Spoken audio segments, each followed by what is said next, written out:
Welcome to the Celebrity Gourmet Podcast, where we feature top bakery and specialty food entrepreneurs from around the world and share stories and tips on how to create a successful life in the baking world.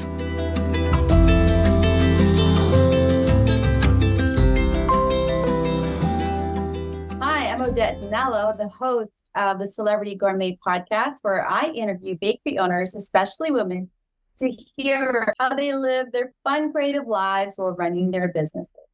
I want to encourage you to go back and check out our past episodes with Katie Pope, founder of Blue Star Donuts in Portland, Olga Sagan of Seattle's Piroshki, and Patty Stova of Patty Cakes in Arkansas.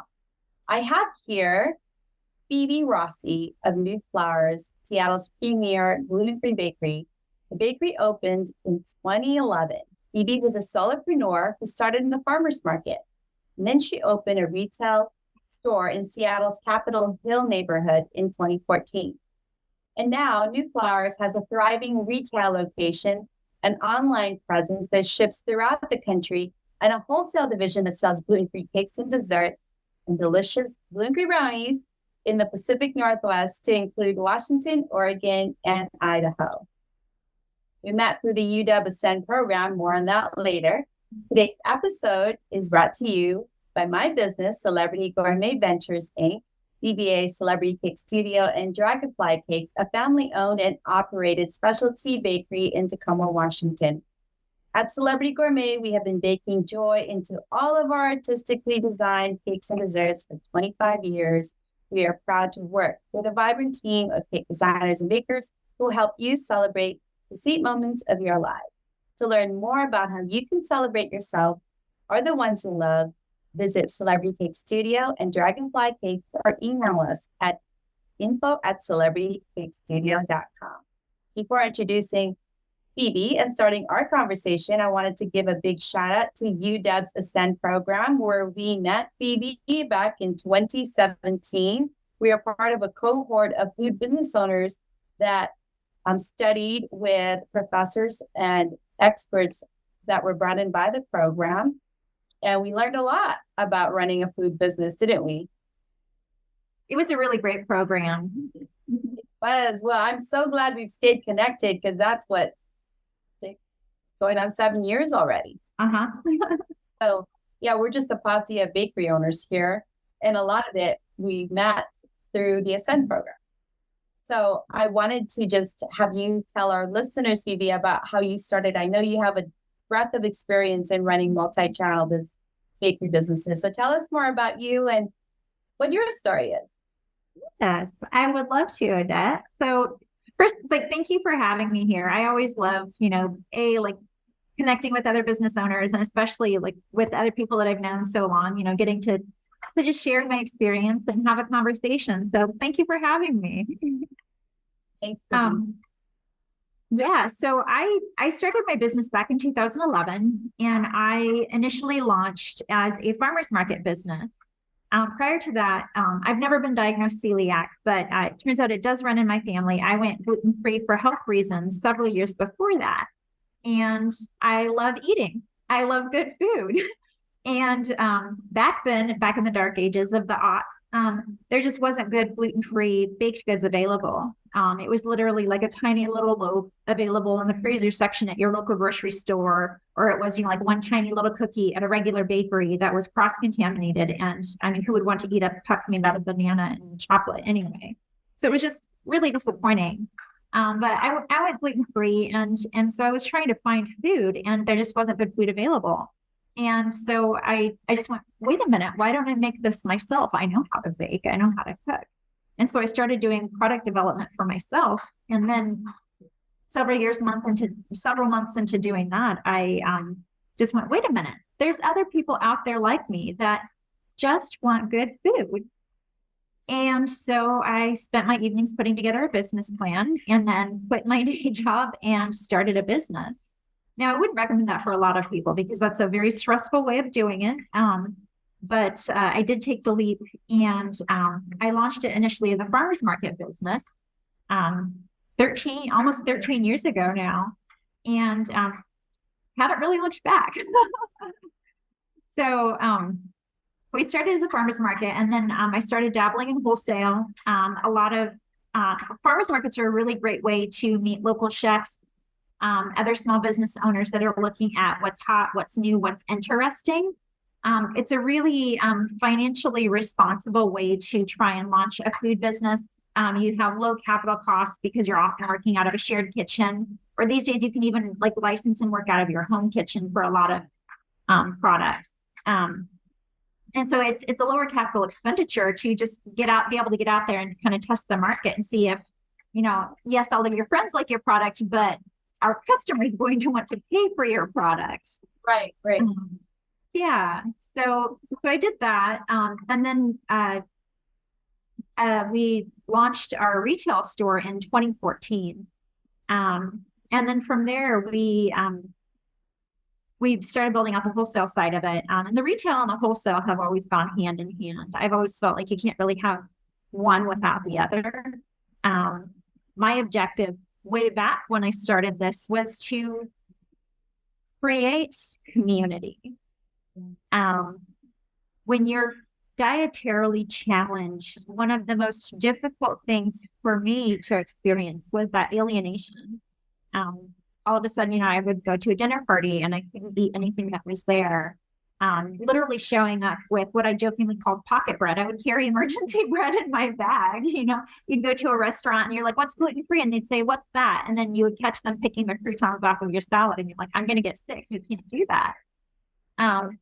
So just this desire to create community and connection through food. And so the idea behind Nuflours is really like, what are you missing? What's that comfort food? Is it like your mom's carrot cake? Is it just the best darn brownie ever? Is it, eclairs, tiramisu, like all of these normal foods that can be really difficult to access when you're dietarily challenged. And so being able to create that safe space and make it about community and connection, because what we're creating isn't just that it's gluten-free, it's also that it's just darn good. And it doesn't matter that it's made out of alternative grains or that it's dairy-free, because we've found, substitutions that make it delicious and make it, for most of our products, that you can't tell they're gluten-free. So it's not that you're doing without, it's that you're doing it differently. I agree with that. And I could really relate to the feeling of alienation. My son was gluten intolerant. She was allergic to many things when he was growing up. So every time we found something gluten-free, it was like winning the lottery that day, or that time, or like going to a birthday party and a mom just kind of cared for him in particular and would bring gluten-free, and now my nephews are allergic to a lot of things. So I can really relate to that feeling of community with other people who don't have the option to eat whatever treat that is provided for them to celebrate on the food. Now, I'm wondering, like, when you created this company between, like, from the time that you were a farmer's market to the time that you went into retail, what was that like? What was that experience like? Rocky. Yeah, it was a lot of testing. It was testing my products. It was trying to see, I had an original portfolio of products, of recipes, formulas, what have you, that I thought would be really successful. And it turns out, half of them lasted less than 6 months. So there was a lot of product testing, a lot of product market fit testing going on. And then just, taking a look at what I wanted to do and who I wanted to be, and if that actually fit within this idea of creating this business. Yeah. Because my objective for Nuflours was to always, create something bigger than, a farmer's market company, or bigger than what it was at that point in time. But it's trying to understand yourself, it's trying to understand your market, and trying to see if there's an overlap, what you can successfully accomplish. And have you found that? Have you found like your target market, and like what does that profile look like, and how do you create community with them? How do I what? Create the community. Yeah. But it's interesting because like here with our retail store, we have a very loyal, like local customer base. And it's interesting to see how it's shifting, like both what it looked like pre-pandemic and now what it looks like post-pandemic. So we have, like, because we're a neighborhood bakery, we have like a lot of like people walking through the neighborhood. Oh, this is my favorite brownie, or stopping in once a week for their cup of tea or whatever.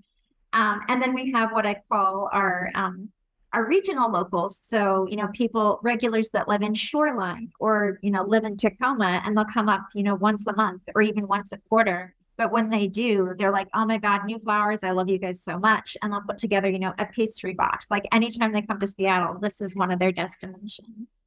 And then we have our traveling customers. So people that come in, once a month or once a quarter to work in Seattle, and they will stop in once they fly in, and they will put together a pastry box for while they're here in town, and then they'll stop again on their way to the airport to take products home with them. So that's our regular space. And then during this summer, we've actually developed a pretty good destination mentality for tourists. I spent a lot of time getting Nuflours as a company listed on a lot of gluten-free websites. I'm getting listed with a lot of interesting spaces and lists to be that Nuflours, that gluten-free destination. So we do get a fair number of people that literally come up the hill from downtown just to go to Nuflours. So, I could see that. Because I mean, it's so good. It's so delicious. And if you're, intolerant or have allergies, I mean, it's like a big adventure, right? To go and grab some treats. mm-hmm. So now, how do you, as a woman-owned business, I know that you have a good team around you. So can you tell us a little bit more about how you, like, what is the structure of the business and what's your role in it? Mm-hmm. So I am overall business management. And so I oversee a couple of different groups. So we have, our retail here. So we have, and I like to call us a tiny mighty team. We're really not that many people, but we have, our retail and production team here. So we have like literally the boots on the ground people, the people making the pastries, and the team like selling the pastries here at the retail counter. And then we have our other group, which was specifically focused on the consumer product goods side of it. So my focus primarily with that was operations and just making sure that things are running smoothly there. But I also help out with sales and then financial oversight. And again, it was a tiny, mighty team, but it was 4 people working together and just finding people that work well together in any industry is challenging. But when you have just a level of understanding of who's responsible for what and the interplays with that, you can move really quickly and really efficiently. So just having that team has been such a dream, and it took me several iterations, a couple of different people in, the sales seat to really hit that team that just worked and flowed really well together. But I don't really have any recommendations on how to, find the best salesperson or how to find like the best financial person. It's really about, your role as a leader and what you need, where your gaps are, and who you work well with. Yeah. So what I totally get that. Mm-hmm. Really important for a leader to have a team. Like you have a team, like how you have a team also at home that can support your home life so that you can run your business. Like what is that? What does your life look like within and how does that integrate with your business? Well, I don't have kids. Yes. Well, and I can actually share a little bit about my journey, as a business owner over the last 12 years too. Those first couple of years, it was about a year and a half. It was literally just me. I was a solopreneur. And so I just ate, slept, and breathed my company. And that was very rewarding, but also very exhausting. And the way I started setting myself up for the next phase was taking a look at what I wanted to do, what I didn't want to do, what I was good at, and what I wasn't good at. And then I started hiring for that. So most obviously I needed, more production help. The pinch point in the production was literally me. I was only one person. And then beyond that, it's like, well, what else do I need? Well, I can do marketing, but I don't shine at it. I honestly didn't have the desire to learn a whole lot more about what was happening at that point with social media. So I brought on, marketing and sales support. And then from there, it was just, you kind of go down, oh, well, bookkeeping, I can do that, but maybe I can outsource that for a couple of hours a week. Accounting, obviously I'm not an accountant. I should find someone that can do that. And just kind of going through that way. Fast forward several years, and I've gone through several iterations of who I need and don't need over the years. But I'm only working like 30, 40 hours a week these days, which I know some people really thrive in that. For me, it's a major adjustment because I usually work 50 to 60 hours a week. So after years of working more, when you slow down, even when it's, good for you to take the mental space and, maybe strap on those walking shoes, it does take some serious mental adjustment and intention. So, and it's good. Time now. Now you freed up 20 hours. What do you do with it? Uh-huh. Yeah. You wear out a new pair of walking shoes in 6 months. What are your hobbies? Like, what do you do? I read a lot. I'm a voracious reader. I walk a lot. And my partner and I just got a new house this last year. And so I've been learning to garden. We purchased the house from a couple who, one of them, she was an avid gardener. And when I mean avid. She would garden about 8 hours a day, like 6 to 7 days a week. And so the garden was beautiful when we moved in, but a little more garden than I'm used to because I moved from a very small apartment. So I'm learning a lot about gardening and also how to get it to a point where it's a little less overwhelming. But I really enjoy it. Like, for example, this morning, I was like, you know what? I'm going to take it a little easy this morning. It's Monday morning. I'm not needed at work. So I got up at my usual 5 a.m. and I gardened in the rain for about 2.5 hours. I planted some new ferns. I'm like, why not? It's here. Yeah. Life's about, right? Like, gosh, it's not just about work. I think that's what happens. We get so entangled with details. Mm-hmm. You end up just the day's over and Yeah.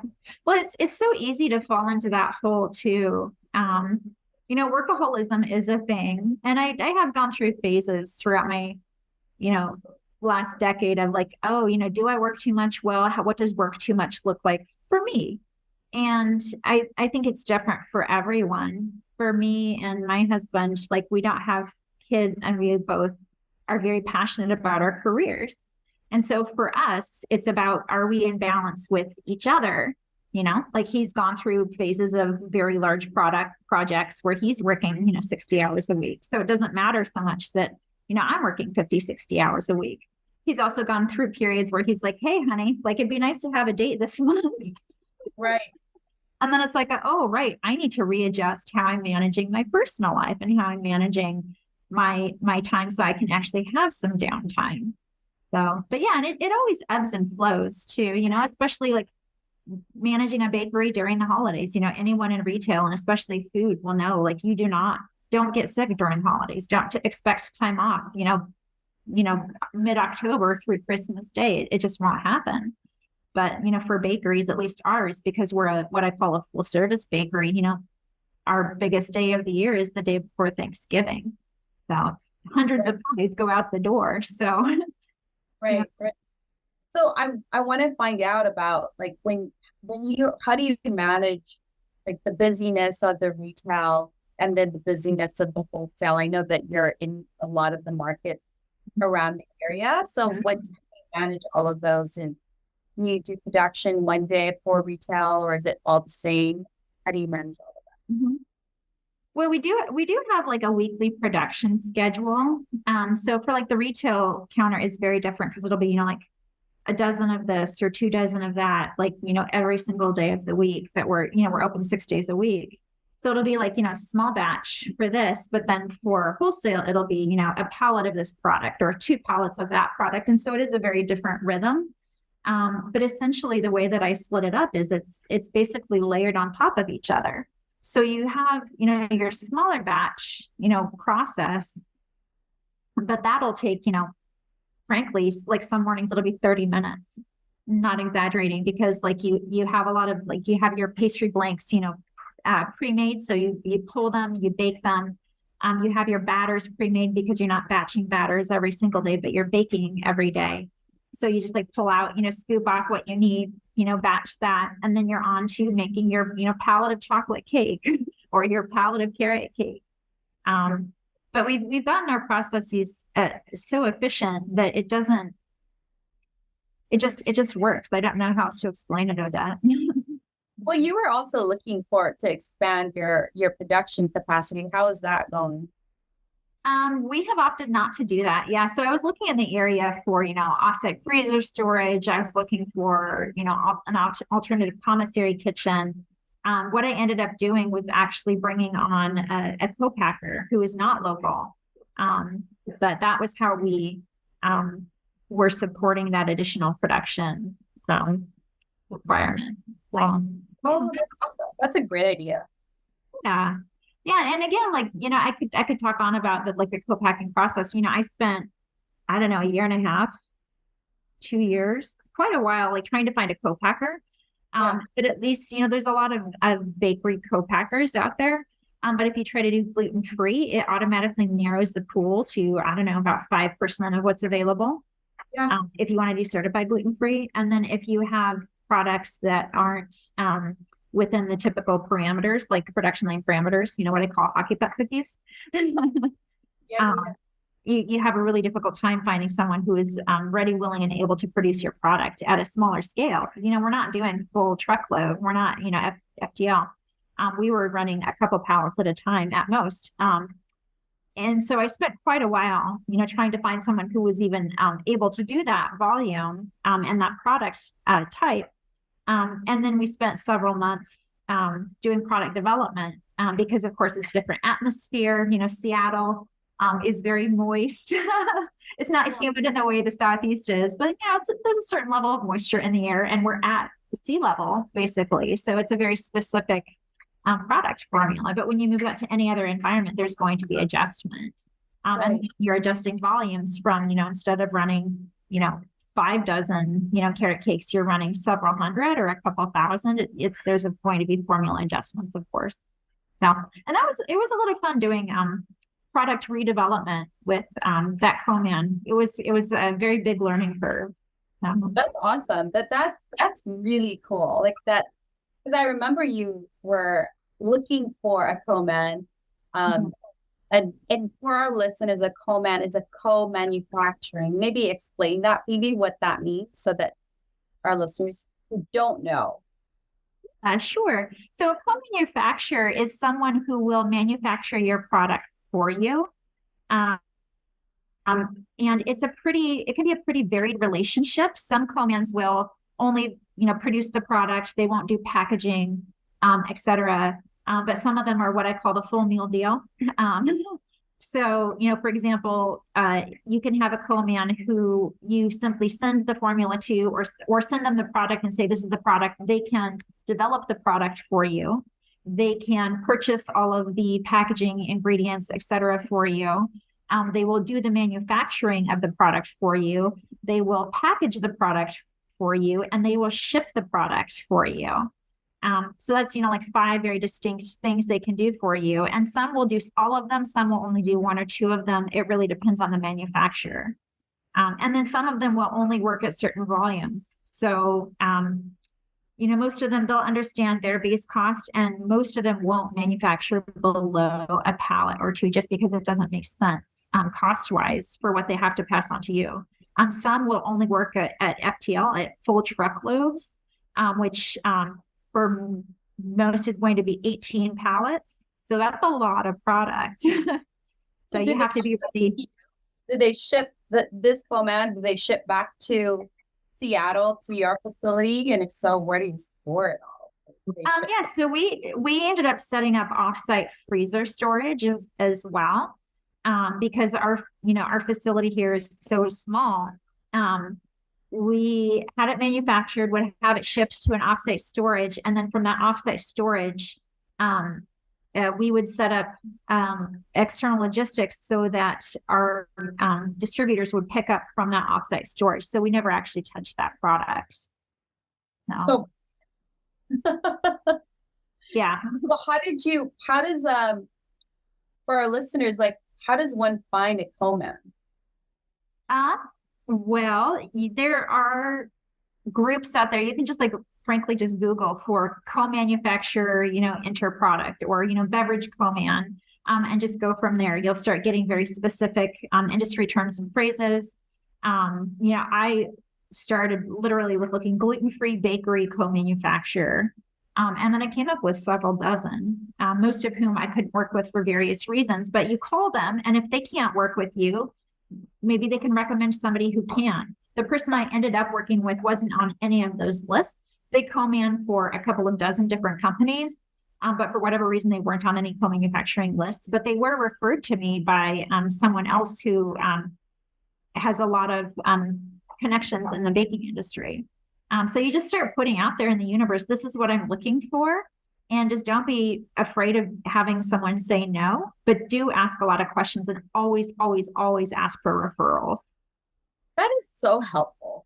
Yeah, thank you for that. Because I think that the bakery business is a very helpful business. Mm-hmm.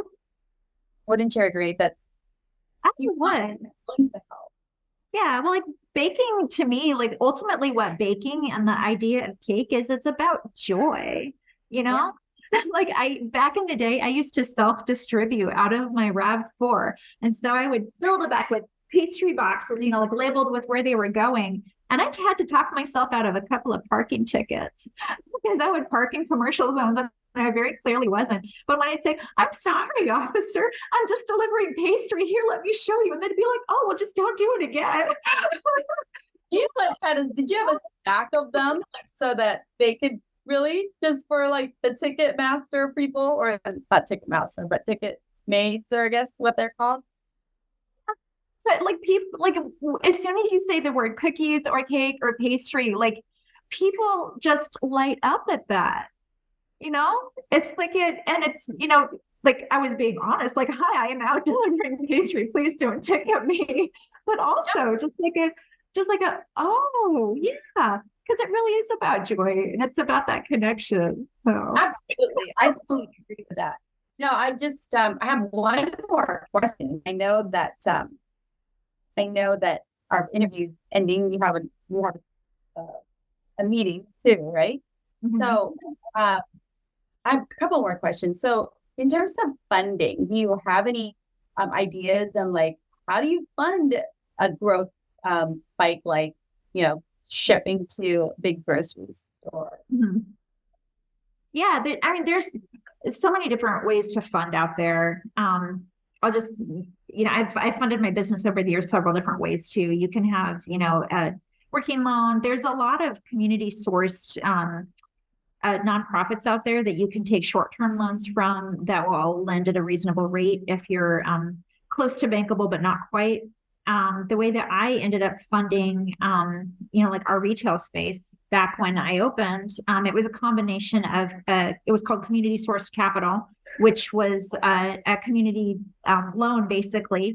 People would, buy squares of anywhere from $50 to $400, and we got, I think it was about $25,000 that way, which bought our bakery counter. But also, when I was doing that farmers market booth, I just, one of my regulars, who it turns out was a local food investor, said, hey, when are you opening a retail spot? And I was like, I don't know. I don't have the money for it. And he's like, well, how much do you need? And I was like, I don't know. And he's like, figure that out. Let's talk next week. And so he ended up providing me with a series of private loans over the years to fund basic, various things in the bakery. Because it was just me, and then it was me and a couple of employees, and we weren't really bankable, but he saw what I was trying to do and understood that and trusted me. because I did have a good track record. I just wasn't specifically bankable in some of the ways that banks are looking for. So again, like, and this is going to sound really corny, but do just put it out there in the universe. And I don't mean like, please give me what I want. It's like, start telling people what you're trying to accomplish. You'll get a lot of people ignoring you. You'll get a lot of like, no, but you'll also get people that are interested and engaged and really want to see you succeed. And if they specifically can't help you, they will guide you or refer you to people that can.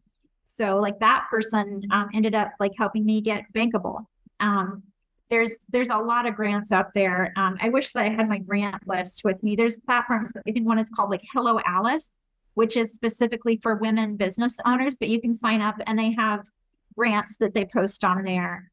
There's the Women's Business Center here in Seattle that posts, like education, like free education and mentoring. There's the SBA's SCORE, which you can get free mentorship, and they can probably line you up with ways to get funding and financing. So there's a lot of information out there. It's just like, what are the questions you're asking? What stage are you in? And what's your growth trajectory? And that will really determine how you're going to get funding. That's awesome. So if any of their listeners want to contact you regarding that, I mean, I guess what's the best way to contact? You can share out my email, like Phebe at Nuflours.com. Okay. Yeah, that'd be great. Yeah. So if anybody wants to know more about funding their business, Phebe knows how to do that. So thank you, Phebe, for stepping up and helping all the other women entrepreneurs listening to this podcast. I have one more question. What, if you were to talk to your younger self, what would you tell her? I would tell my younger self to trust myself more. One of my biggest challenges early on was that I didn't believe I was enough to run my business. I didn't believe that people would want to buy into me as a business owner and me as the primary point person for this idea that was Nuflours. And because of that, I made some decisions early on with management that I would not have made if I had just trusted myself just a little bit more and said, actually, people love you. People love your food and they think you're amazing. So why don't you? So just trust yourself. And love yourself. Sounds like. Yes. And eat more pastry. Eat more pastry. Well, Phebe, thank you so much for being on this podcast. I learned so much and I love how you are so positive and you're just like, trust the universe. You're just curious. And when you expect, good things happen. So I am so happy to know you. Thank you for being on this podcast. Thank you for having me, Odette. This has been a real joy. Thanks for listening to the Celebrity Gourmet Podcast. We'll see you again next time, and be sure to click subscribe to get future episodes.